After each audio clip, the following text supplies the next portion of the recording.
All right, welcome to today's webinar on procrastination. The webinar is being recorded and will be made available shortly. You can check out our website at odnny.org for a new event on June 10th, 5 p.m. Eastern Time on diversity and inclusion in a post-COVID-19 world. We got a great panel assembled for that, and we'll be conducting breakout sessions, which should be pretty interactive. We've got 100 total seats available, and we do anticipate that that'll book up. So make sure you grab your seat now. The event is free for members, but if you're not a member, you can enter the code ODNNY123 when you register. And all of that information has been put in the chat window if you scroll up. During the webinar, if you have any questions, go ahead and type them into the Q&A section, and we'll visit those periodically through the presentation. Likewise, if you put them in the chat box, I'll do my best to monitor those for Peter as we're going. So, and with that, let me introduce today's speaker is Petr Ludwig, the author and best-selling book of The End of Procrastination. His book has been translated into 17 languages and sold in more than 300,000 copies worldwide. Petr is the founder and CEO of the company Procrastination.com. Great URL. And that applies to the latest scientific findings in neuroscience and behavioral economics to help individuals and companies in their growth. And just to put a personal plug in for Petr, I read the book and I think it's incredible. I have his habit list right here on the wall next to me. Wow, perfect. And I've been tracking my habits. So with that, Petr, take it away. So thank you so much for a great introduction, and welcome to my webinar about procrastination. So tell me, who procrastinates still? Yeah, you can use a chat. Okay, I guess that almost everyone, box, yeah. Because we live in a world that is made for procrastination. In the 21st century, we have social media, we have smartphones, and we are overloaded by so many priorities, so many emails. And to know how to fight procrastination is a key skill for 21st century. And I love visual explanation. So this is the definition of procrastination. So we have tasks to do, we have time dedicated to those tasks, and this is often the common solution. So everyone likes to postpone things to the very last moment, and at the end we feel negative emotions. We are under pressure, our level of the stress hormone cortisol is going up, and that's why procrastination is not a good thing, because it's always connected with negative feelings. And as I said, we live in the world that is made for procrastination, and I love this simple definition. And because the history of procrastination, of course, procrastination is as old as a mankind. Right? Because the word is from Latin, and you can find the word procrastination in the oldest books and texts.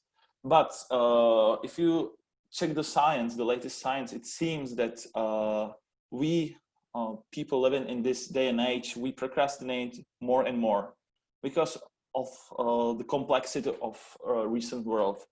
Because we are overloaded in many domains, not just at work, but even in our private lives. So procrastination is something very common.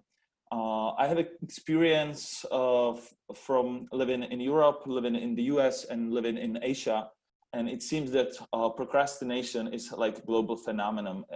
The procrastination is quite similar, even though if you are in Japan, in New York, or in London, or in Prague. So knowing how to fight procrastination will be the core of this webinar. So I'm looking forward to share some best tips how to fight procrastination. And I have 3 practical tools that you can deploy on a daily basis, and you can hopefully decrease even your procrastination. So, and let me introduce you myself a little bit more. So I wrote this tiny book, The End of Procrastination. And when the book was published in the US, I've moved to New York. So I'm living in New York, in Manhattan. Now I'm stuck in Prague because of the coronavirus. So it's a little bit challenging because I don't know when I will be back in New York.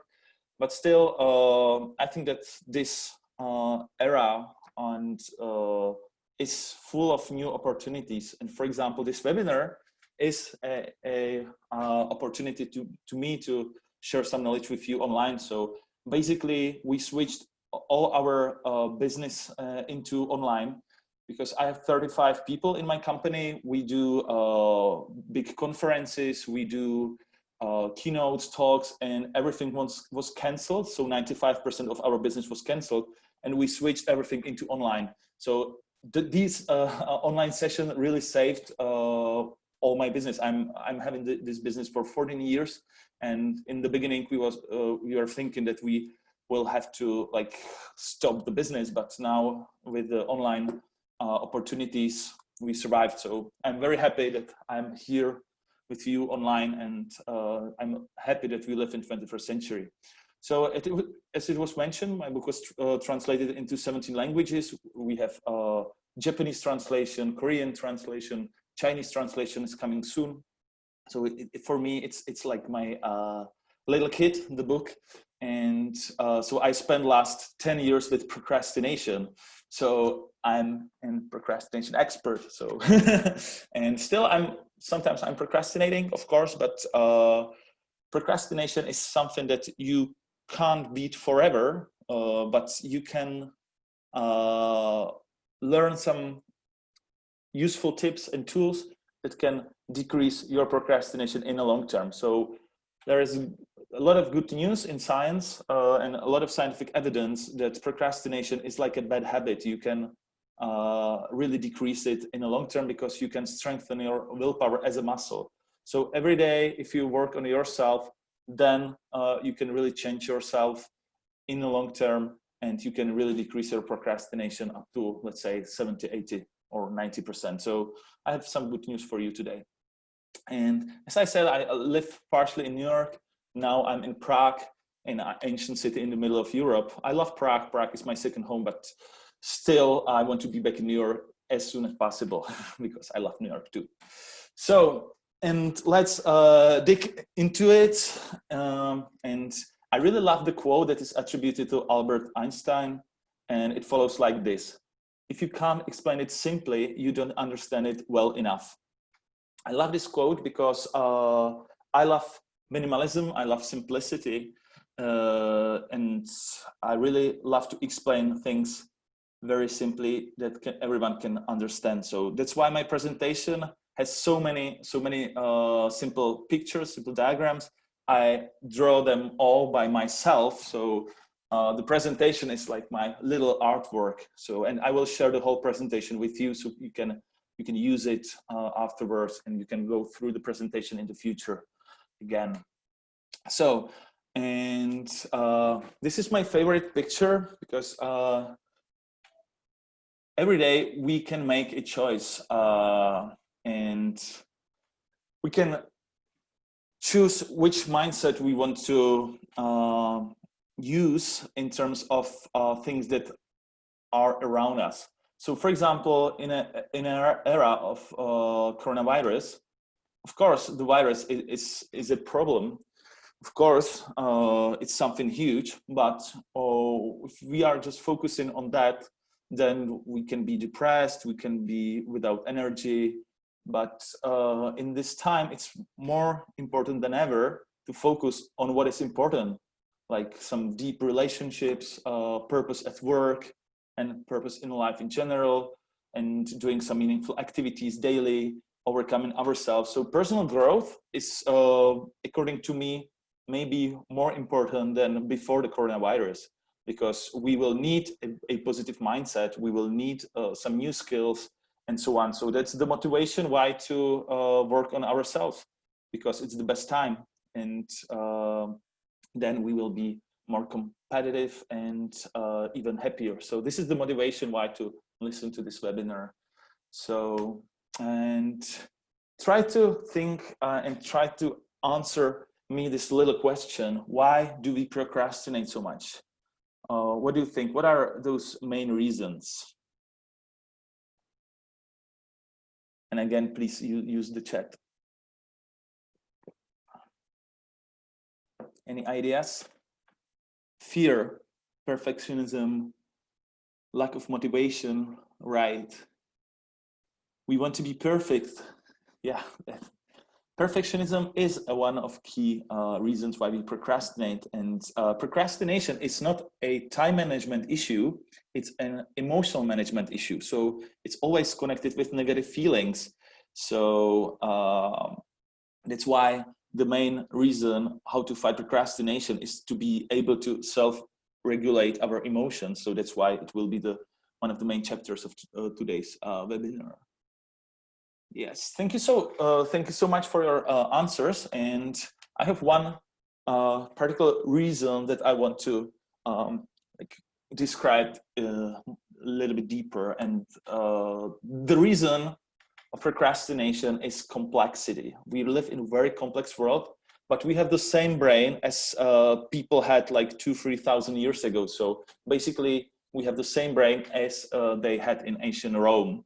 But if you look around, we live in a very different world.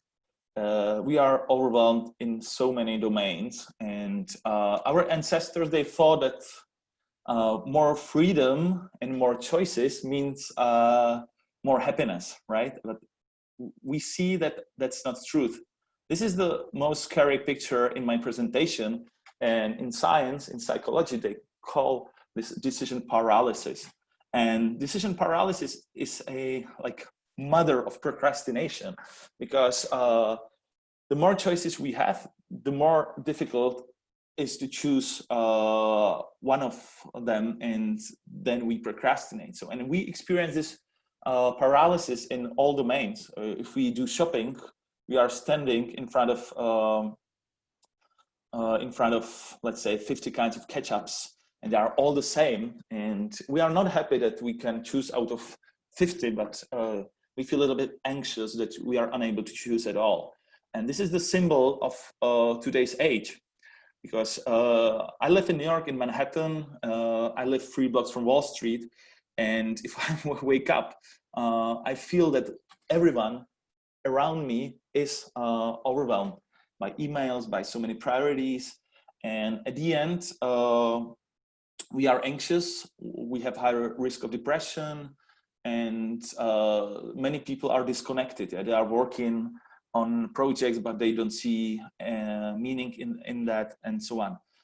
And then I have a very different experience. Every year I go to Japan for more than 1 month. So every year I go for a very long, 4 or 5 weeks long vacation to Japan, and I love Kyoto. Kyoto is my the most favorite city in the world because of calmness of their temples. So I can sit like 6 hours in a row in a temple in Kyoto and feel very relaxed. And it's just the opposite feeling that I have in New York. And the reason of that is simplicity. Those temples in Kyoto, they are very simple. I love minimalism, as I said. So I'm trying to use minimalism in many, many domains. And to simplify your life is one of key reasons and one of key tools and ideas how to decrease the procrastination. So basically, all of us, we want to live a fulfilled life, right? So we want to have a meaningful job, we want to exercise, we want to eat healthy, and so on. But at the end, there is a hole of procrastination, and a lot of our time is wasted somewhere in that hole. And the data is sometimes a little bit scary. They made a research on people between their 20s and 30s. And the outcome of this study was that those people, they spend with procrastination around 45 hours weekly. So it's a lot of potential that is wasted. somewhere with procrastination on social media, like endless rolling on our timelines, or watching some Netflix series, or being on YouTube and so on. So procrastination is a key enemy of living a fulfilled life. And I really believe that if you decrease your procrastination, you will have more fulfilled days, and at the end you will be much happier, and you will have time on what is important, on meaningful relationships and so on. So what is the key for fighting procrastination?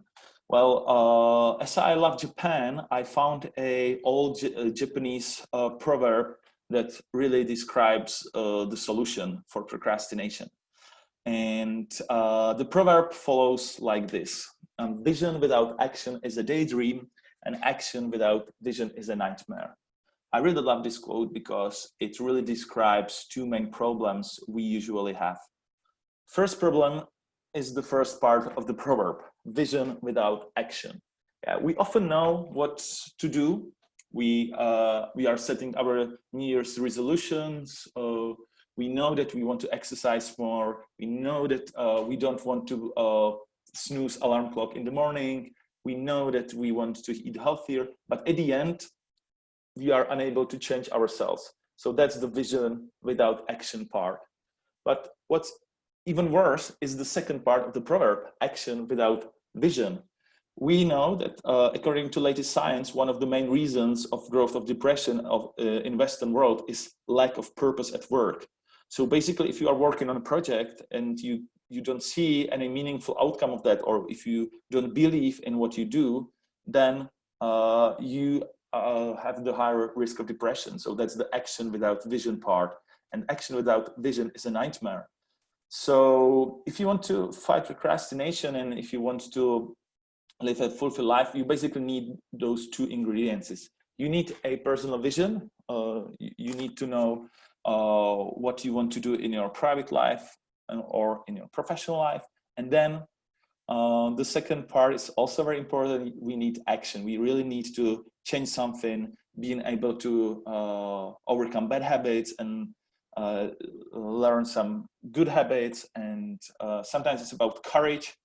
Sometimes it's about overcoming our fears. But at the end, if you have a vision that is clear, and then if you are able to perform action on daily basis, then the happiness is the outcome, because our brain works like that. We have some reward centers that they are activated if you live every day meaningfully and to the fullest. So the key for long-term happiness is to live every day meaningfully and without procrastination. So according to your vision and with the action.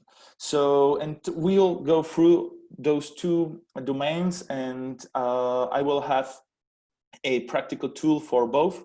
So I will help you to think about your life vision, and then I will help you to slightly improve your willpower, and I will help you to be able to act more often. So let's discuss the idea about vision. For me, vision is maybe the most important thing from all, because I also do like one-on-one trainings, and so I had more than 500 clients on one-on-one sessions, and the outcome of those sessions was always that what really changed their lives was when they wrote down their personal vision. And even in my life, it was a key for my long-term motivation. So the topic of the vision is the crucial part of my book. Its first chapter is all about vision and how to find long-term motivation, intrinsic motivation, how to find purpose at work and purpose in life in general. So this chapter is the key of today's webinar too. So, and if we want to think about life vision, we have to consider value of our time. I really believe that time is the most valuable resource we all have. it's not money, because we can borrow money, we can find money, we can save money, but you cannot do that with our time. Every wasted minute is wasted forever, and that's why time is the most valuable resource that we all have. So basically, they made a research with elderly people in retirement houses, and they asked what is the main lesson, or what is the key idea that they learned during their life. And the outcome was that people do not regret what they did, but what they didn't. So basically, if we do something, at the end, we don't regret that. The elderly regret the time that was wasted, or they regret the decisions that they never made. So if we don't want to regret at the end, what is very important is to live wisely on a daily basis. So, and I have a very strong experience in my life. Twice in my life, I experienced something that is called near-death experience. First story was that when I was 18, 19 years old, I was playing basketball, and I started to feel something very strange in my right arm. And I thought that it was because of the basketball, but it wasn't. It was kind of brain paralysis. And in a few hours, like right side of my body was completely paralyzed. And I was in hospital. I was laying in bed, and I experienced the situation when I was really thinking that that's the end of my life. I was facing my own death first in my life, and it was not scary. It was a little bit sad, but I experienced the tunnel with the white light at the end, and I really thought that that's the end. But then I survived without any side effects, and still it was very humbling experience. Since then, my life is very different. It helped me to recognize what is important, what's not, and since then I'm really trying to not to procrastinate, because since then watching Netflix is not the best what to do with my life. So it really changed myself, and if I didn't experience that, I probably would not be with you today, and I wouldn't write my book and so on. So this was a key event in my life, and I experienced something similar 3 years ago.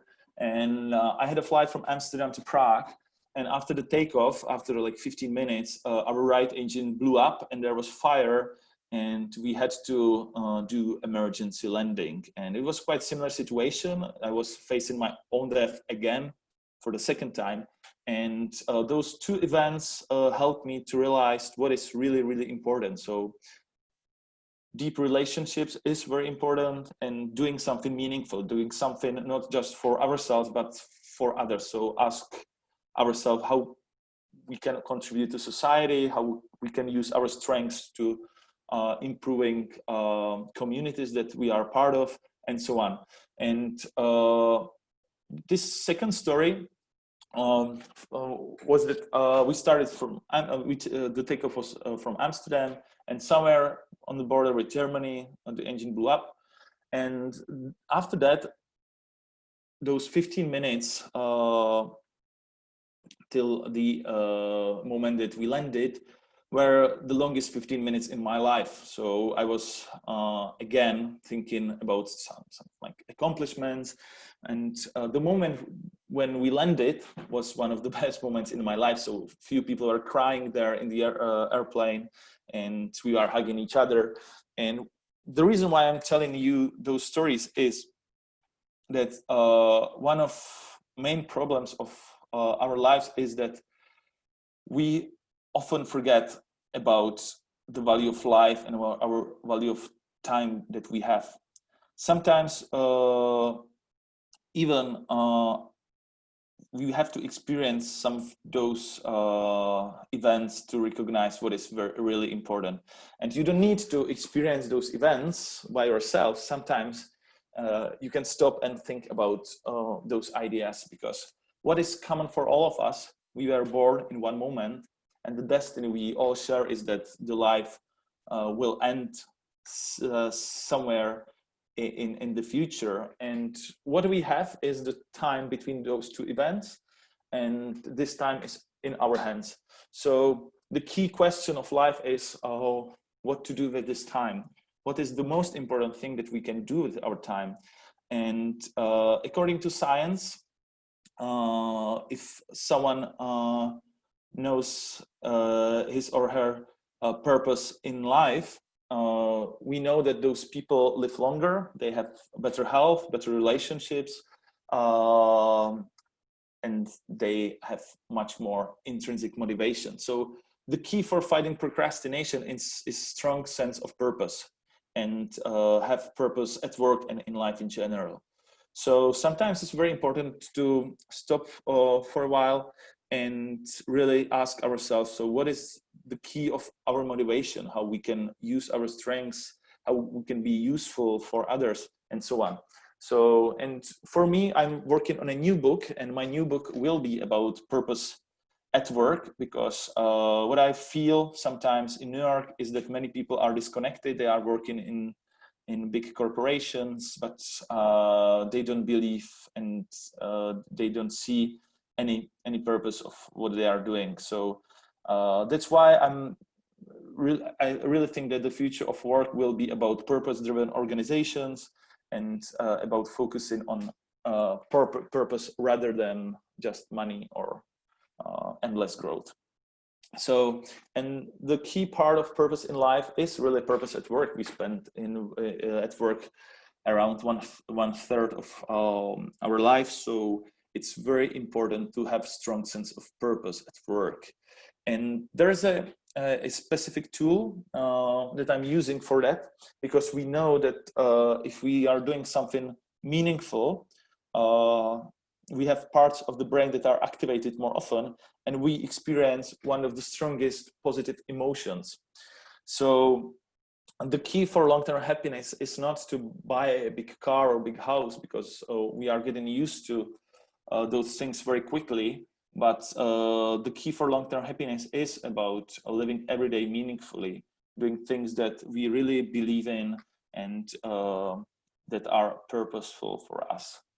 And I love this simple tool, and it's a Japanese concept from island of Okinawa. You are probably familiar with this one.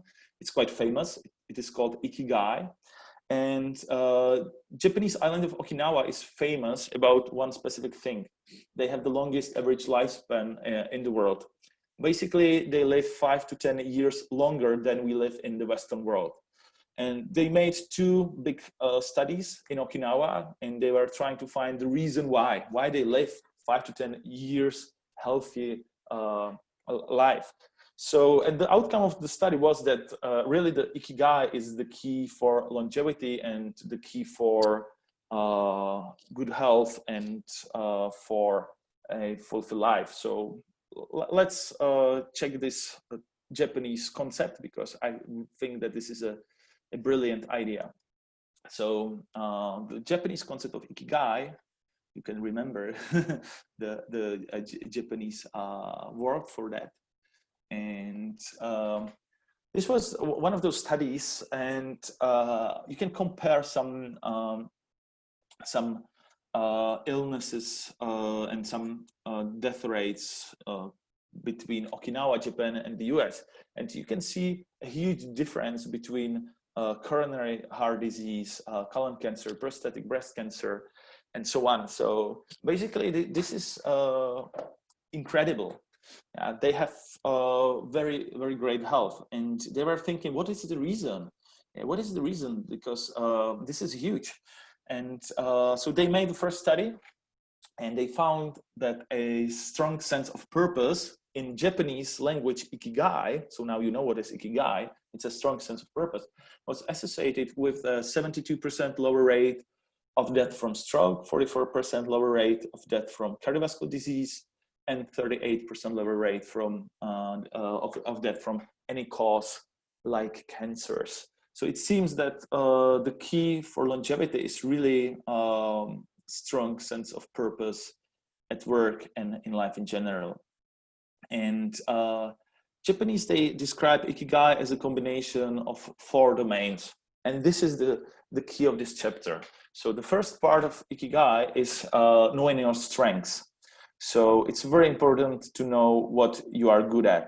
Someone is creative, someone is systematic, someone likes to work with technology, someone likes to work with people. And if you know yourself, then you can use your strengths on a daily basis. And at the end, you are more fulfilled and you procrastinate less, because if you are using your strengths, then you really enjoy what you're doing. The second part of ikigai is positive emotion. Positive emotion. So in psychology, they call this a state of flow. You are doing something, time stops for you, and you are happy in the present moment. And according to science, we know that this state of flow is the key for long-term success, because Mihai Csikszentmihalyi, one of the leading psychologists that was working with top athletes, top businessmen, and so on, he found that those top people in all domains, they have one thing in common. They really enjoy the process rather than focusing on goals or some KPIs and so on. So the old saying that the path is the destination is really to the point, and it really describes this part of ikigai. So enjoy the process, and after that, if you enjoy the process, you reach those goals. But as the outcome of the situation that you really enjoy what you are doing. So finding some activities that you enjoy for those activities itself is the second part of ikigai. So know what you like to do.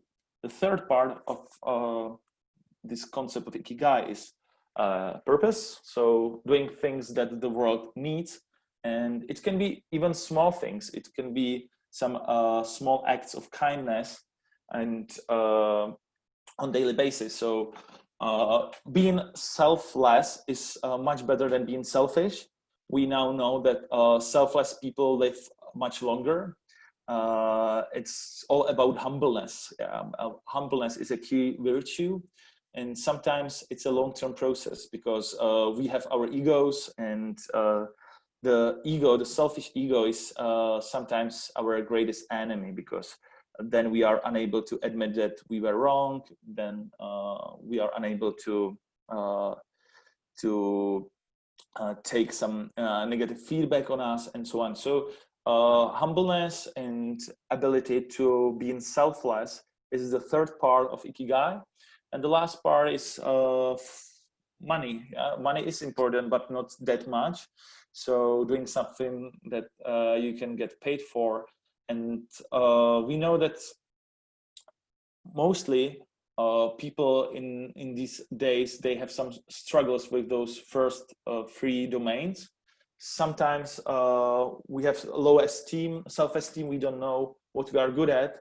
Many people, they don't know their purpose. So without the purpose, we have a high risk of depression, and we have higher risk of anxieties and so on. So I think that this 4 domains altogether is really the key, not just for fighting procrastination, but for live a long and fulfilled life.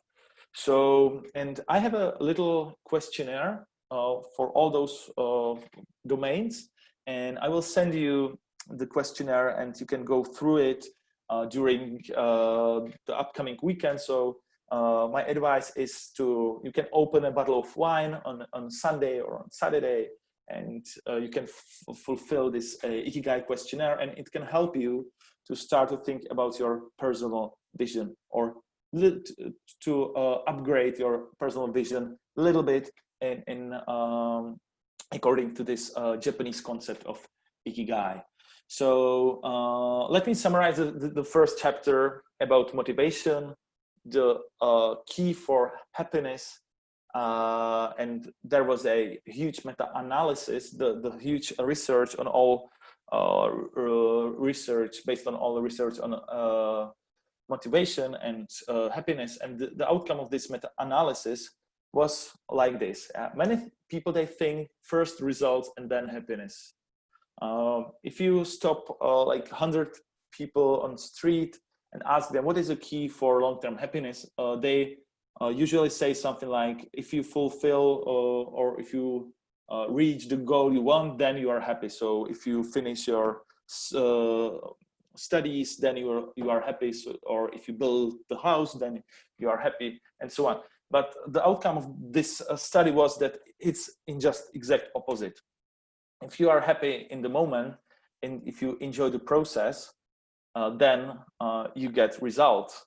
So that's why the path is much more important than the destination.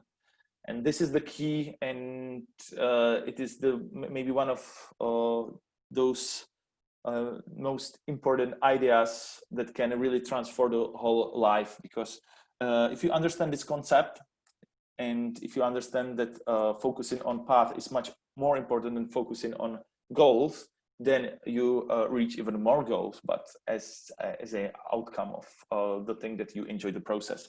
So, and this idea was beautifully summarized by Albert Schweitzer, who won a Nobel Prize, Peace Nobel Prize in 1952. And he described this very simply. Success is not the key to happiness. Happiness is the key to success. If you love what you're doing, you will be successful. So this is the best summary of, according to me, of the first chapter about motivation and about personal vision and about value of time. So success is not the key to happiness. Happiness is the key to success. So that's the state of flow. If you enjoy the process, then you are already successful. So that was the first part of today's webinar. And I want to ask you to write down the main idea for you out of this first part.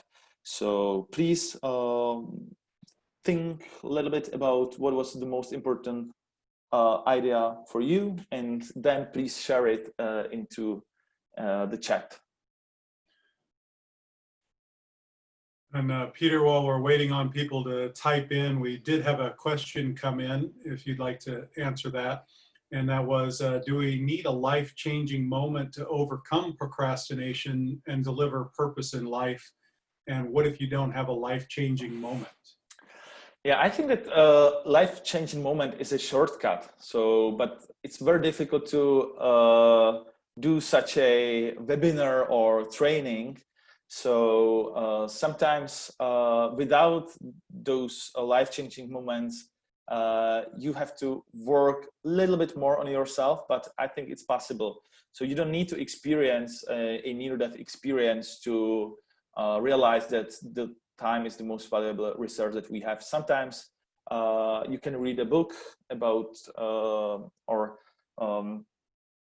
you can meet someone that can share the similar story with you, and it can spark the same as the life-changing event. So, but of course, if you survive those moments, then it was, for me, it was a little miracle that I survived that, but still, I don't want to recommend you to try to do the same at home. Also, how do we keep our commitment levels to our goals consistent? Well, I really believe that what is very important is to ask yourself on a daily basis, like, are those tasks in my to-do list the most important things that I can do? For example, now I know that I'm working on a new book, and every day I have so many other offers. Yeah, a lot of people are calling me and they want me to do something, to be a ambassador of something. And what is very important is to have the courage to say no. Because if you can say no, then you can have a focus on what is important. So basically, the personal vision can help you not just recognize what is the most important thing to do, but it also can help you to know what are those tasks and things that you have to say no to. So It's like a division line between the personal vision is a division line between what to do and what to reject. So, and please share those main ideas on a chat. Yeah, thank you. This is beautiful. This is a beautiful summary. Thank you. So now we can wait for 2-3 more main messages, and then we will carry on with the second chapter about action and willpower. I love the simplicity of your model. Thank you. Yeah, as I said, I love simplicity. It's my key value. And once I bought 40 pairs of black socks, the same one, and every day I take 2 socks, and that's the happiness. So minimalism and simplicity is very useful. No, really, I believe that simplicity is very key value in this crazy time. Yeah, of course. That's why company culture is so important, because we now know that if you have more positive emotions at workspace, you have higher level of serotonin and dopamine neurotransmitters in the brain, and those neurotransmitters, they are not just evolved and for happiness, but they can increase your creativity, and it can increase your learning skills and so on. So basically, a happy brain works much better than unhappy brain. So that's why positive emotions at workspace is so crucial to have a great team. So yeah. So if you don't have questions, we will continue with the second chapter about action. And now you will learn how to really accomplish things, and how you can build your willpower in the long term. So if we want to understand the main reasons why we procrastinate, we have to understand the human brain.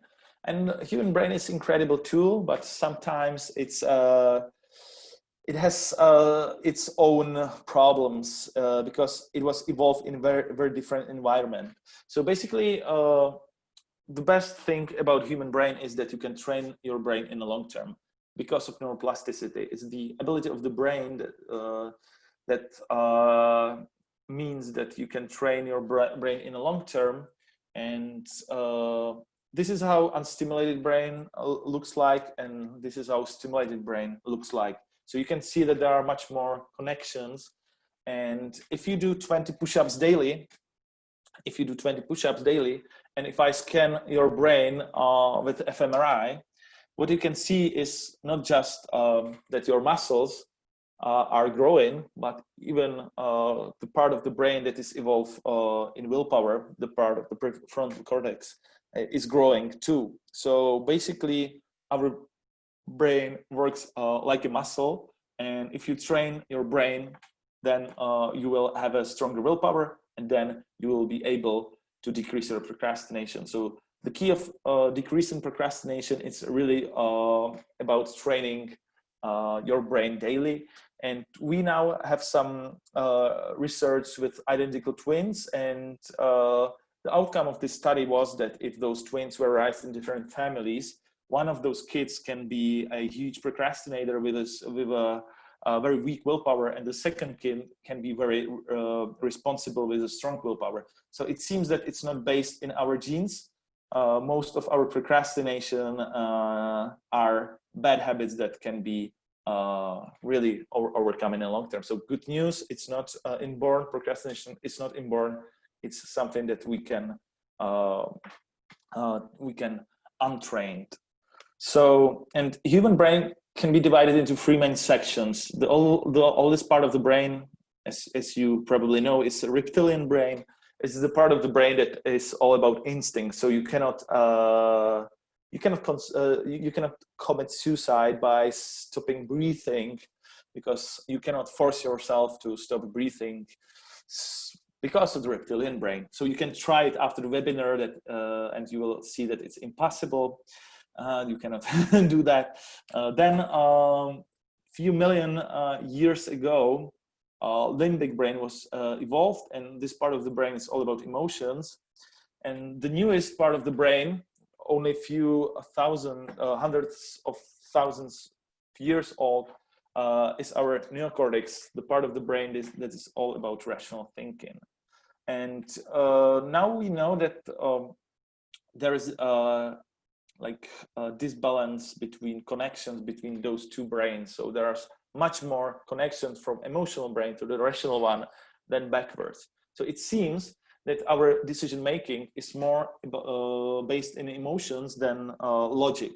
So, and Daniel Kahneman got the Nobel Prize in 2002 about those findings, because the classical economy thought that we are rational, and that's not true. We are very irrational, and the irrationality, our irrationality, is based in this scheme of our brains, because emotions are much stronger. So that's why we procrastinate. There is only one group of people that don't procrastinate, and try to guess who they are, the people that don't procrastinate. Now, those are psychopaths. Psychopaths, they have a leisure of amygdala. They have a brain damage of their emotional brain, so they don't feel emotions. And if you don't feel emotions, then you don't feel fear, you don't feel those negative emotions towards those tasks. So, and then you don't procrastinate. So if there is someone who's not procrastinating, he's probably the psychopath. And we know that there is like 1% of psychopaths in a global population, and around 5% of psychopaths in C-level of in the corporate world. So that's the fun fact. So, but I guess that you are not psychopaths. I guess that you have your emotional brain. And as I said in the beginning, procrastination is not a problem of time management, it's a problem of emotional management. So let me describe you how it works. So you can, I use a old metaphor about elephant and a rider. So you can imagine that you have old elephant, and you have the rider that is trying to tame the elephant, who's trying to push it or to stop it. And as the rider should know how to ride the elephant, all of us can be divided into two independent creatures. The emotional elephant is the symbol of the limbic system, and the rational rider is the symbol of neocortex. And this is a beautiful allegory of our brain, because the elephant, our emotional part, is all about present moment. So elephant wants to order another beer, elephant wants to check my social media, elephant wants to overeat, or basically elephant wants to procrastinate. So you are not procrastinating, your elephant does. Good news. No. And then we have our rational part. We have our rider, and the rider is much wiser, and the rider can think about the future. So the rider knows that we want to exercise more, the rider knows that we want to eat healthier, and so on and so on.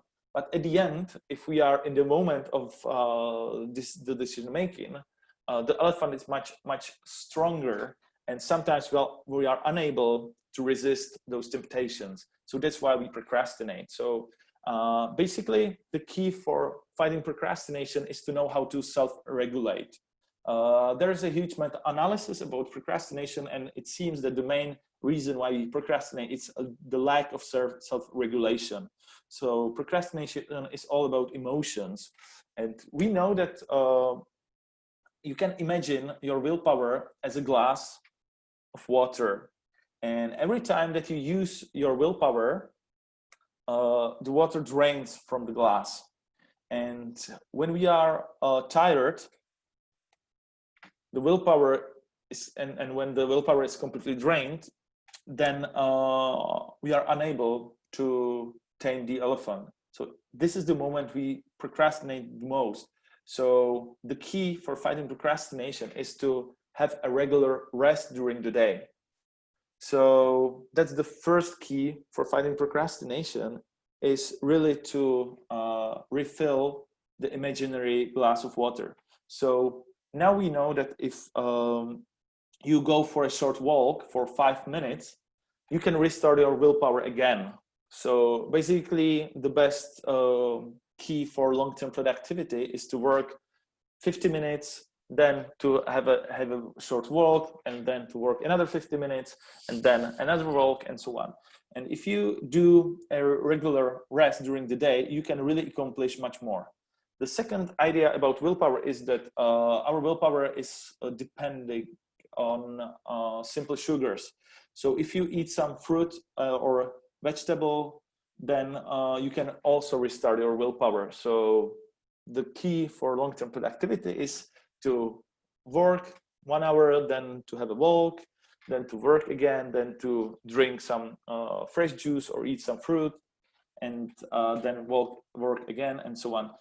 So this is the best way how to increase your willpower in the long term, is really to have a good rest. We know that if you have a better sleep, then you procrastinate less. If you have a bad sleep, then you have much higher risk of procrastination the next day. So this is a little bit counterintuitive, because the key of productivity is really to not to regret if you are having a good rest. So, and there was a new study, like 1 or 2 years old, about self-forgiveness. And we know that if you can forgive yourself, then you're procrastinating less. So if you fail, then forgive yourself and start again. And it seems that this is one of the key reasons why how to beat procrastination. So, because if you are not unable to forgive yourself, then you have much more negative emotions, and those negative emotions increase the risk of procrastination even more. And the second important idea behind this chapter is that you can really you can really increase the size of the imaginary glass of willpower. And the best way how to do that is really to exercise more. We now know that there is a connection between if you exercise on a daily basis, then you have much stronger willpower. So basically, those people that procrastinate the most, they don't exercise that much. So, and now we know that it's not about run, I don't know, 5 miles. It's about short 5 to 10 minutes chunks of exercise, but daily. So I recommend you to start a day and do like 5 to 10 minutes of exercise, and you can really boost your cardiovascular system, and you can really boost your willpower in the morning, and then you have bigger and stronger willpower during the day. And let me summarize those two ideas together. So if we have personal vision, if we know what to do, if we know our purpose in life and at work, not just the elephant should follow the vision, but both the rider and the elephant. We have a question? Yeah, we have two that just came in. Okay. Who wrote the book on rational versus emotional decision-making that you just cited? It was Daniel Kahneman, and the name of the book is Thinking Fast and Slow. And can you clarify the relationship of sugar and willpower? Yeah, because the willpower is based on and influenced by simple sugars in the blood. And if you have if you eat some fruit and vegetable, then you can increase the ability of self-regulation. If you are tired, or if you don't have a sugar, the simple sugar in the blood, you have a high risk of procrastination. So having a rest and eat some fruit and vegetable can really boost your productivity. So any other question? If not, I will continue with this simple diagram about personal vision and elephant and the rider. So if we have a personal vision, strong personal vision, not just the rider, but elephant should follow the vision. And if you have a harmony between elephant and the rider, that's the definition of a state of flow. You know that what you are doing is meaningful and you enjoy the process. So the key for fighting procrastination is not to fight with the elephant, but it's to use its strength. So, and that's the moment when we are doing something that is meaningful. And if we are using our strengths, the elephant, it really likes doing that. So you don't need to push yourself into things that you really enjoy. But the problem is that sometimes you know that you should do something. For example, you know that you want to start running, but there's a little rain outside, or you know that you really want to write a book, but you don't know how to start, or you really want to change something, but you don't know where or what's the best way of doing that.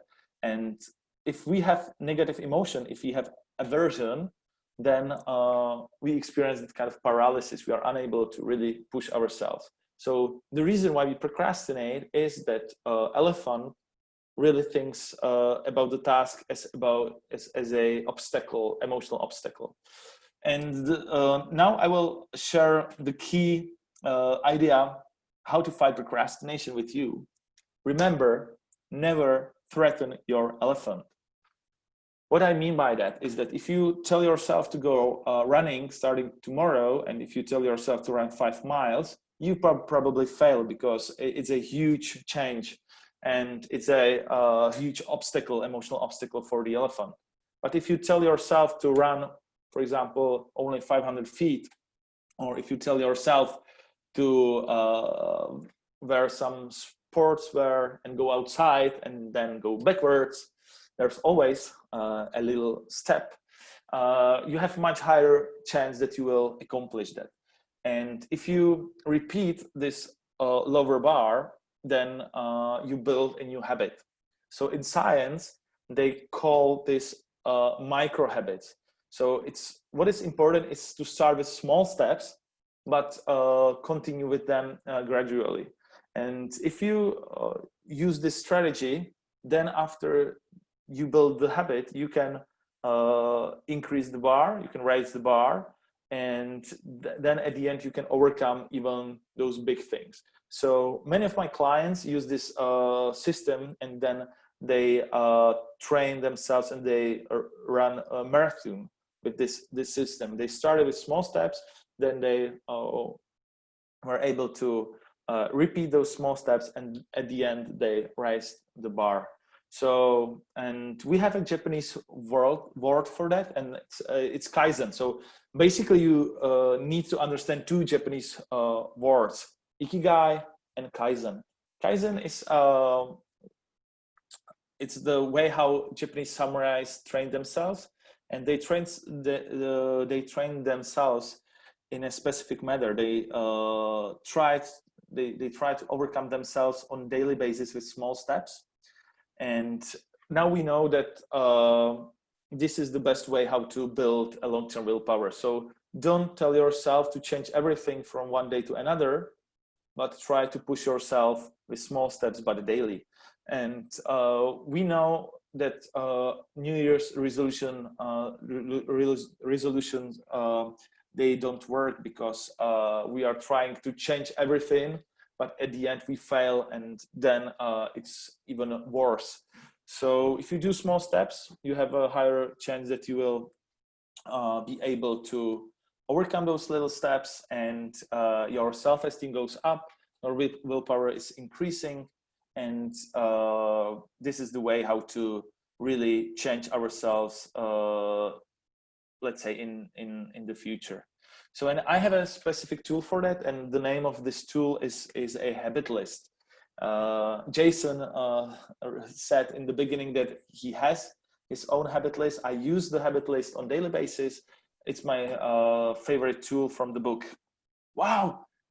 Wow. There it is right there. That's amazing. Cool. So, and now I will explain to all of you what the method is about, what this tool is about. So it's a simple table. You set your habits that you want to focus on.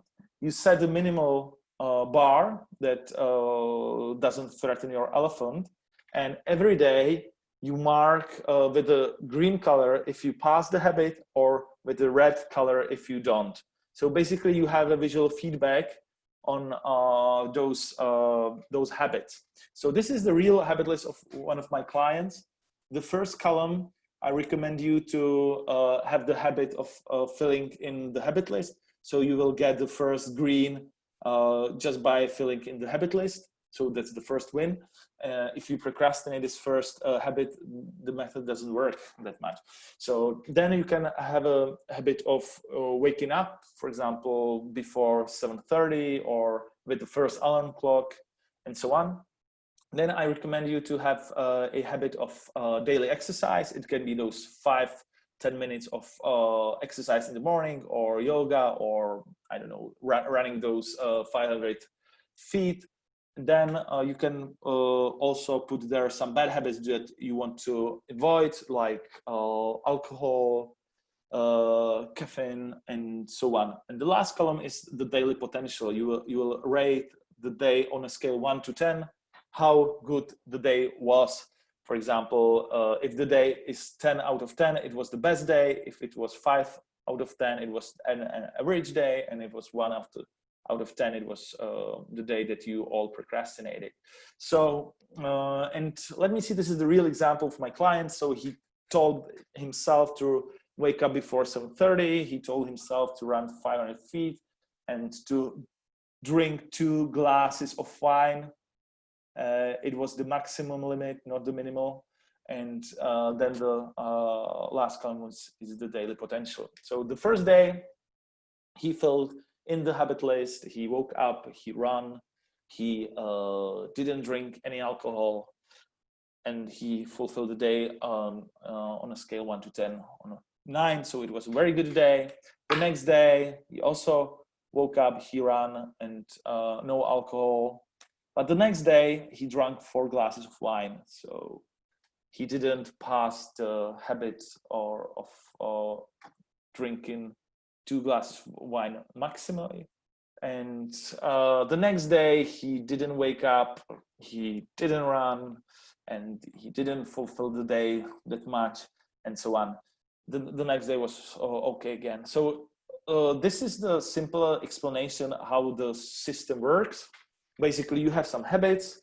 Every day you fill in the table and you get a visual feedback.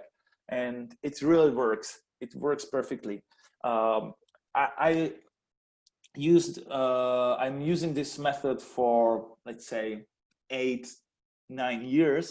And a lot of my clients, after they wrote down their personal vision, then the second important tool is the habit list. So basically, the habit list is the best way how to fulfill your personal vision on daily basis. So those habits should be in alignment with your vision. For example, if I put in my habit list to play a piano, and I don't want to do that, it would be all column would be red. But if I really put there in my habit list things that I really want to do, and if those habits are in alignment with my personal vision, then I have higher chance that I will fulfill all those habits. So I'm using this method a lot, and I really love it because it can really change your behavior in the long term. Because if you want to change someone's behavior, you have 2 possibilities. Those crazy events, like those events of near death, or changing their habits. So this is the way how to change your life that works in a long term. So I think that yeah. So that's the habit list. So basically you can do only 2 mistakes. First is that you set the bar very high and then you fail. So don't threaten your elephant. Remember, start with small steps. So the first habit list should be mostly green, and then you can push yourself even more. And the second problem is that you put there a habit that is not in alignment with your personal vision. So basically you need intrinsic motivation to that. So if you remember those two things, if you put there just things that you really want to do, and if you start with small steps, this method can really boost your willpower, and it can really help you with your procrastination, because we have one willpower for all domains. So you can train the willpower during the exercise, and then you can use that stronger willpower during your workday. So basically we have one part of the brain that is about willpower, part of the prefrontal cortex, and you can train it with the habit list. And every day you use the habit list, you can imagine how your brain is growing. So this is just the second key tool for fighting procrastination. First was ikigai, and the second is a habit list that is based on Kaizen. We have a question, and we have time to, we have some time to answer that. So, yeah, we've got 2 questions here. First of all, do you need to identify derailers to maximize the effectiveness of the habit list? Delayer? Derailers, like getting off the rails. Oh, right. Yeah. When you are out of track, this is the key moment, because you should forgive yourself. As I said, like, self-forgiveness is important. And what is very important is to be able to do a restart, start again. And all of us, we often fail. Even my habit list sometimes has some empty days. But if you recognize the moment that you failed, forgive yourself, and you can use a thick black line in the habit list, and you should start again. And if you start again, that's the key for long-term success. So success is not about failure. Success is about the moment when you start again. So ability to start again is very key for fighting procrastination. And to clarify the discussion about sugar, what about chocolate? Yeah. It increases sugar, but I don't think it supports my willpower. Right, because what is very important is a glycemic index. Mm-hmm. So fruit and vegetable, it has more fiber, so it works like that. So it's slower. But with the chocolate, it's like that. You have a very short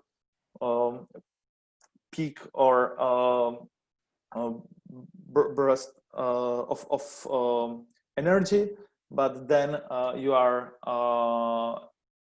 empty again. So for a willpower perspective, fruit and vegetable is much better than chocolate is. Sorry, guys. I know that you love chocolate, but chocolate from perspective of willpower is not good, because you can have only short sparks of energy, and you are drained again after a few minutes, 5, 10. And then I know the answer to this, but like, do you have other tools than the other 2 that you just shared? Yeah, and that's the last chapter. So I have the last tool, the third one, and we call this one everyday heroism. So I will go through this one, and then at the end you can have some more questions, and we can carry on with the discussion. So the last tool we call everyday heroism, and I learned this from Professor Philip Zimbardo. You maybe know him. He's behind the famous but slightly controversial Stanford Prison Experiment. And Zimbardo, he was working at Stanford as a psychology professor for decades. And when I met him for the first time, I really love one quote from his book, time paradox, and the quote follows like this: the core of your life can be reduced to two types of actions, those taken and those not taken. And I really love this quote because I think that this quote is really to the point. Basically, every day is full of those little decisions. You wake up or you postpone the alarm clock. You go running or you stay at home. You say your opinion or you are silent. And those micro decisions are the key for our growth and are the key for the future. So really the core of our life can be reduced to two types of actions, those taken and those not. And I asked Professor Zimbardo when I met him like 8 years ago, hey, Professor, what is your key for fighting procrastination? Tell me, what is the secret? You are one of the top psychologists in the world. So what is the secret according to you? And Zimbardo did something very strange in that moment. He took my black marker and he put a huge dot on his forehead, the black dot on his forehead. I'm thinking like, what is happening? Yeah, Professor, maybe he's a little bit crazy, or I really didn't understand it in the first moment. And then he started to explain me why he did that. And it was a brilliant idea. And I want to share the idea with you today. He said that if you are put a black dot on your forehead and you go outside, if you go shopping or if you go by subway somewhere, you are getting used to being different. You are getting used to be outside of your social comfort zone. And Zimbardo described to me that we have two kinds of comfort zone. We have a physical comfort zone that is the warm bed in the morning, or it's the situation that we are sitting in our car, or we are having some pleasant emotions. But then we have a social comfort zone. The second comfort zone is social comfort zone. And that's the moment that we are part of the crowd. Yeah. And he really described to me that if you have a comfort zone and then you have the discomfort zone, the key is to really teach yourself how to push yourself outside of the comfort zone.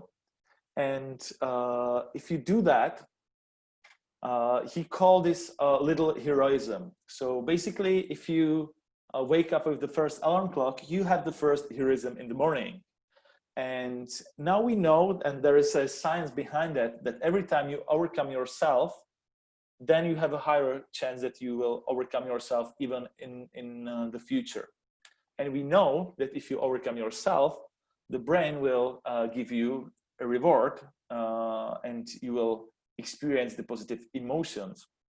So basically, they made a research. They took a bunch of kids and they divided them into two groups. First group had a black dot on their forehead, the second didn't. And then there was a lady pretending that she has a heart attack. And they found that those kids with the black dot, they were they have much higher chance that they stopped and helped her, because they were used to be different. They were used to be outside of the comfort zone already. So, and this is a brilliant idea, the symbol of the black dot on your forehead, because every time you remember this black dot, you can tell yourself that heroes act. So, and if you act and if you are outside of your comfort zone, remember that your brain is growing and you are training your willpower. So, and the Japanese samurais, they have a rule for that. They call it free heartbeat rule. So if you are in the situation that you can help someone, you can stop next to an accident and help, or if you have a situation that you can say something and share your opinion on something, then remember, tell yourself 3, 2, 1, and then act. And we now know that this is the key for fighting procrastination, because if you overcome yourself, you are training your willpower. So this is the everyday heroism tool, and you can use it on daily basis. You just should remember like 3, 2, 1 and tell yourself heroes act, and then do that. And I have a quote that is beautifully describing the similar thing. So it's from Gandhi, and he said that overcoming fear is the first step to success. So of course, in the beginning, if you are trying a new thing, if you are trying a new kind of exercise, or if you want to change something in your life, of course there is a fear in the beginning, but being outside of the comfort zone, face the fear, is not something bad, but it's something good, because you are growing. Those people, if they think that if they are in their comfort zone, and most people, they think that they would be happy in the comfort zone. So that's why they want to have a big house with a swimming pool and with the passive income. And they think that if they are in the comfort zone, then there is a happiness, but it's not the truth. The happiness is outside of the comfort zone. So that's why everyday heroism, the Zimbardo's tool, is so important. Sometimes we are in the moment that we can act. And if we are in this situation, and if we act, then the reward are those positive emotions. And we know that this is very difficult sometimes for many people. I have a very sad story from the city when I was born. It's a city like 100 kilometers east from Prague.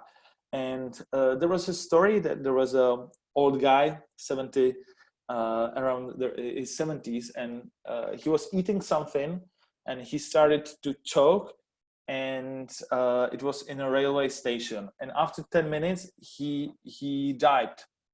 And from the CCTV, they recognized that there was a lot of people passing him by, or there were 2 girls sitting next to him, literally watching him dying.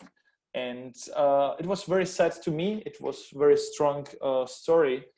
And I was thinking, like, were those people evil, or was this just the inability to act?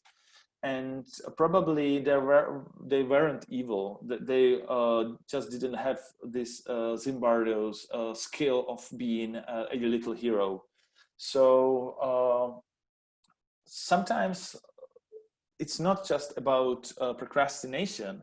I really believe this tool, the everyday heroism, can be used for some big challenges that we all have as a global society. So this picture is from Germany, from 30s, and sometimes it's very important to be this guy, to have a courage not to follow the crowd.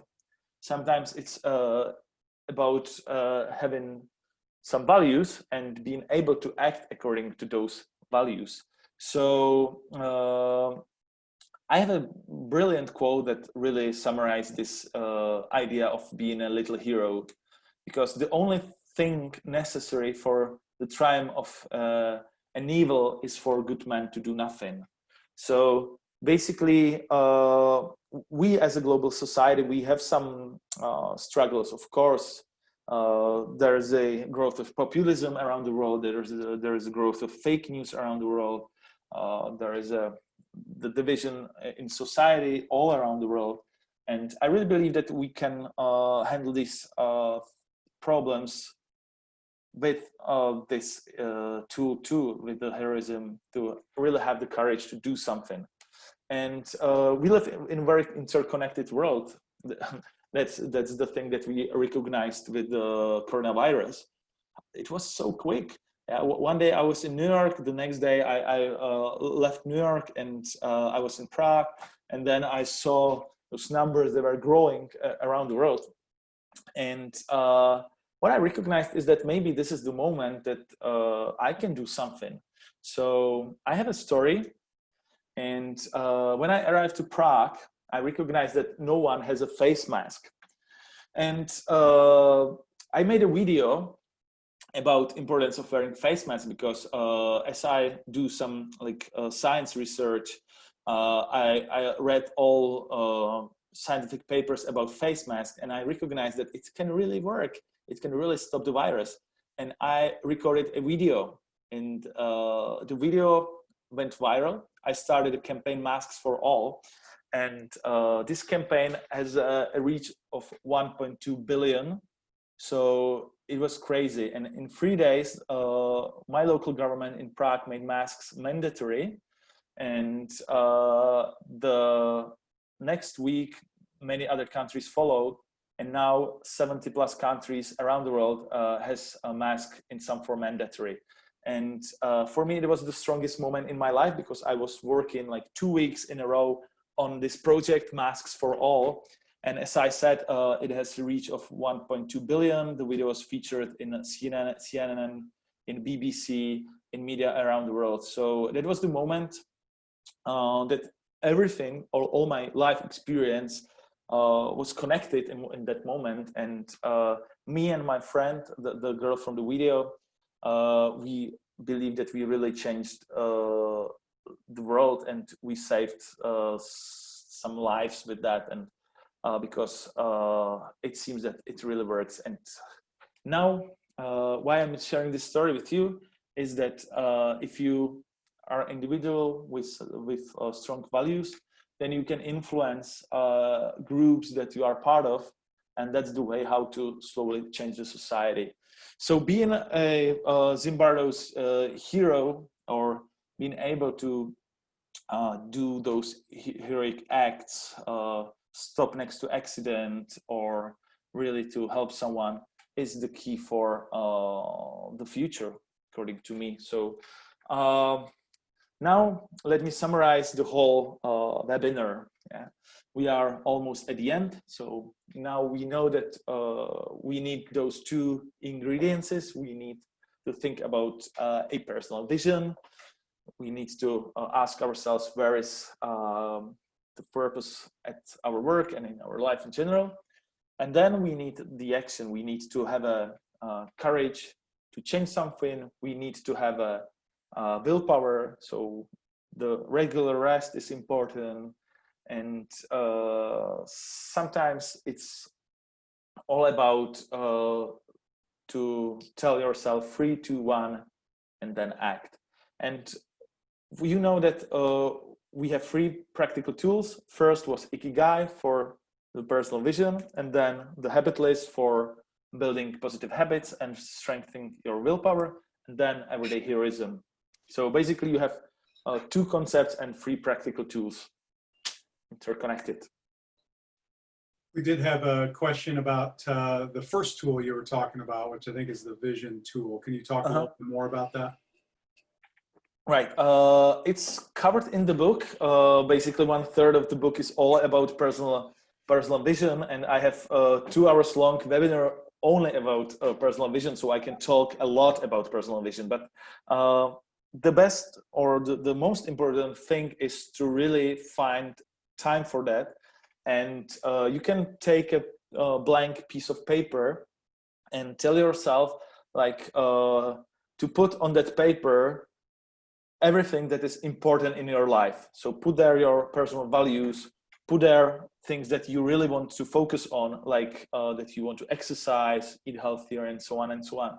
And you can use the paper as a mind map. So you can, for example, tell yourself, okay, I want to be a good father, what it means to me, or I want to improve some skills at my work. So what are those skills that I want to improve, and so on. So basically, the personal vision is one paper at the end with all those the most important things for your life. So and then you can update the vision on some regular basis. So for example, every month you can just stop by and ask yourself, on a scale 1 to 10, how good is my personal vision? And you can rate, for example, 7 out of 10. And then you can ask, how can I improve it to 8 or to 9? And you can slowly improve the vision. And at the end, most of my clients, at the end, after a few months, 3-4 months, they have a vision and they rate the vision like 9 or 10 out of 10. So you can really work on that, but what is very important is to start. So please do not procrastinate working on your personal vision. So if this idea was important to you, please put in your calendar 1 or 2 hours during the weekend, the upcoming weekend, and find some time for going through the ikigai questionnaire that I will send to you through Jason. And will you be sending out the habit list as well? Right. Yeah. And where can they get a copy of your book? I think it's on Amazon. I can provide you a link, but the simplest way is procrastination.com. So the domain is very easy to remember, and there's the link for the book. Yeah, thank you so much for sharing the link for the book. Any other questions? Or now I want to ask you, like, what was the key message for you out of the second part? So again, please take a minute, think about all those ideas, and take one of those and write it down, and then please share it through the chat. One other side question we got was, they said they're really loving your artwork, and I'm curious about the program or software that you're using to create art slides like that. Wow, it started with a basic paper and with markers, and then I scan those pictures. And for example, the font is also my handwrite, so I have my own font that I made for myself. And I am using very old software that is called Corel, like this one. That. And it's a very old one. Everyone is using like Photoshop and those tools, but the Corel for me, I have all those drawings in Corel, so I'm using this software for that, and it's very convenient to me. So I have so many pictures. So if I'm preparing a new presentation, I'm just taking parts of other pictures and combine them together. And sometimes I, of course, have to draw a new picture, but I have like, I don't know, 300 of those tiny pictures that I can like use for the future pictures. And how many habits would you include on the habit list? Because it seems like if there's too many, it won't work.